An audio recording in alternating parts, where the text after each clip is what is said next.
Hey guys, back with another video today regarding loadouts. I get a lot of messages, people asking me what loadouts I use, why I use them, and what attachments I use on my guns. I'm going to go through a few today, show you why I think what I use is the best. It's the best for my playstyle, and I'll explain that in the video. Hope you enjoy and hopefully it helps. I'm also going to show you a little trick. So a lot of my loadouts require sort of guns to be quite high levels, which took a lot of hours of grinding out in multiplayer. But what I'll show you is a little trick, almost like a glitch. I don't know how long it will last for, but it'll allow you to pick the best or any attachment on your guns at all, no matter what level, as long as your gun is above level 8. Alright, let's get into it. So here are my loadouts. So I've got 4 down the bottom that I use for Warzone, and the rest are for my multiplayer, different sort of game modes and different sort of scenarios I want to play. So the main gun I use is this one here. So it is the GRU. I'll show you the setup that I'm running here. On Warzone, I play for recoil. You've got long distance engagements mainly, so you want that gun nice and steady. Allows you just to spray basically your shots on target. I've got the monolithic suppressor. We've got the Archangel Angel barrel, which I think is level 38. For the underbarrels, we've got the first one, Commando foregrip. So a lot of you probably already have them. Very underestimated. It's a really good attachment to have on pretty much every gun. Ammunition. So I've gone for the 60 round mags. When you're getting engagement in trios or quads and you want to be able to transfer from one to the other, I can't stress enough how important it is to have a 60 round mag. Once you break down someone's armor and to finish them, especially if they get downed, they've got self revive and you have to have another engagement, they can already be revived before you've reloaded and tried to engage again. So it's helped you to finish off that enemy once you start shooting them. Lastly, we've gone for our rear grip, and it is the F-Tac R89 rubber. So this one again is, like I said, all based around recoil control. If it was online, I'd be showing you a different rifle. For instance, this is my GRU online, so we've got a much shorter barrel on it. So this is dedicated to aiming down the sight as fast as possible, being able to be the first one to shoot from sprinting. So I get that first initial shot in. Warzone, it's not as important. It is when you're in close quarters, but 90% or 80% of the time, it's not important. So perks wise, I suggest sticking with cold blooded just so you don't get seen through someone's scope from 300 meters away or getting caught on a heartbeat sensor when it comes to that crucial end of the game. Another good one really is probably going to be double time, because there's a lot of running in Warzone if you've played it. So it'd be a second for me really if I was going to go for something like that. For the second perk, I've gone for Ghost. I think everybody's rocking Ghost really now. When it started, a lot of people playing Overkill with a sniper and an SMG or an AR. But times have changed, people are constantly getting UAVs, and again in those latter stages, if someone gets a UAV and you've not got Ghost, it's game over. You're asking to lose. Again, if I was to play a secondary, it would be overkill if I was going to go for that one. My last perk, so for perk 3, I always go for amped.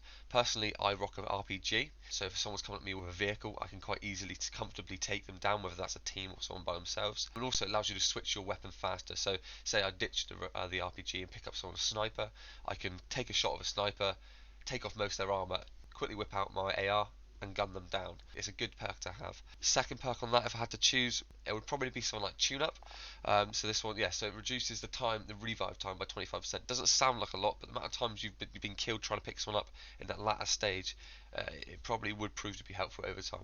I know I covered with the secondary. I tend to go for an RPG. Really helpful to clear up buildings. Say you've got a team hiding in somewhere, you get 7 rockets, you fire a few in there. Even just checking, if you're at the bottom of a ladder, you want to know if someone's up there, you're playing solos, fire a rocket up there. I know it's going to give away your position, but it's better to know that someone's up there, give away your position, and climb up and get shot in the face. Secondaries that other people could use. I've seen a lot of people using the Magnums or the Deagles. They're very, very overpowered in close combat, especially as like the Akimbo. That would probably be my second choice.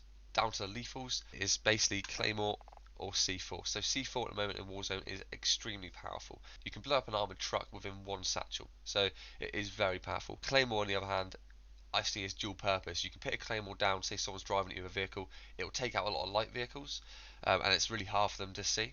So you can sort of bait them in, so it's a good tactic that way. I would personally, let's say, go for the Claymore, because you can use it in the latter stages, close off an area. So there's 3 entrances, you watch one, your mate watches the other, you put a Claymore down on the third. It helps eliminate one access. Handy tool to have in the latter stages of a game.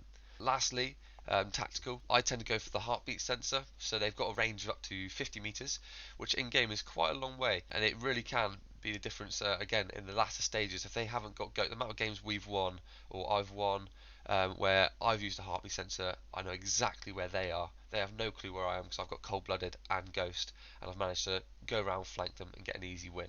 A close second for me personally is going to be the stim. So I don't know if a lot of you do the same as myself. In my team, we tend to get caught out by the gas a lot by looting and getting a bit too greedy. Something about the stim is going to give you your full charge of health, not your armor, but your health twice. Is a really handy thing to have. The amount of times you've been caught in the gas, again, with 10, 15 meters to run, or even 50 meters to run, with 2 stims, you'd be able to make that. One more gun before we finish that is the M4. I know a lot of people love it. So this is my go-to for the M4. So I've set it up for a few friends. It's very similar to my Guru, pretty much identical, except from the grip tape and the barrel. As you see, I don't tend to use an optic. I tend to go for an extra attachment that will, again, stick to that recoil control. What happens if your gun is level 8 or level 10 or level 15, so it's not level 71, it's not level 66, so you don't have these attachments? Well, at the moment there's a bit of a trick, a bit of a glitch that you can use. You want to come back out completely, so I'm going to click on multiplayer, and what I'm going to do is I'm going to click down here where it says private match, trials and game battles. So I'm going to go into game battles, so we're going to click on weapons, edit loadout, so I'm going to find a gun that I don't tend to use. Let's say the AUG. I've never given it the time of day to level it up. Because we're in game battles, we can click on the AUG, we can go on gunsmith, and look, we click on here, everything is unlocked. What I'm going to do, I'm going to actually make a gun that I'm going to try and use today. Okay, so there we have it. So gone for recoil, this is going to be a Warzone weapon. What I'm going to do is, I don't know what it is on consoles, it might be sort of, I think it might be left trigger or left bumper or something like that. For me, I've got to press 1, and I save it as a custom mod. So I enter a name, so click OK, save modification, then click continue. I'm back out of game battles, go onto Warzone, click on the weapons, find the AUG, click here, and it should be saved down here. There we go. So now I've got a level 17 weapon with some of the highest attachments on it, and I can now actually use that online. So now I've found out that the gun has to be over level 8 to put any attachment on it. Again, I don't know how long they're going to fix it for, and I don't know if you save one, whether they will then remove them, I'm not sure. But at the moment, it's working, and it's quite handy, because you can go and find a gun that you don't have a clue if you like. It might be the best weapon in the world for you. So I'm a strong believer in playing with a gun that is comfortable for you. For me, the Guru is my comfortable weapon, that's my go-to weapon, but I wouldn't say that has to be your weapon. I suggest using one that you personally like, and just try and get it with better attachments. I'd advise you just go for recoil control. You'll be surprised how good the weapon that you might use on multiplayer would perform. So you don't necessarily have to use my setup. Okay guys, that's it. So that's my loadout on what I used to play. Hopefully it helps you get the upper hand on your opponents in your next match, and maybe help you get that W. Don't forget to use the glitch, so the little hack that I showed you, to get the extra and the better attachments for your weapon. Again, that's just going to help you finish higher in those games, potentially even be the difference between winning or losing. So let me know how it's going. Any more questions, put a comment on the video, send me a private message. I'll be happy to help you and get back to you. Anyway, as always, thank you very much.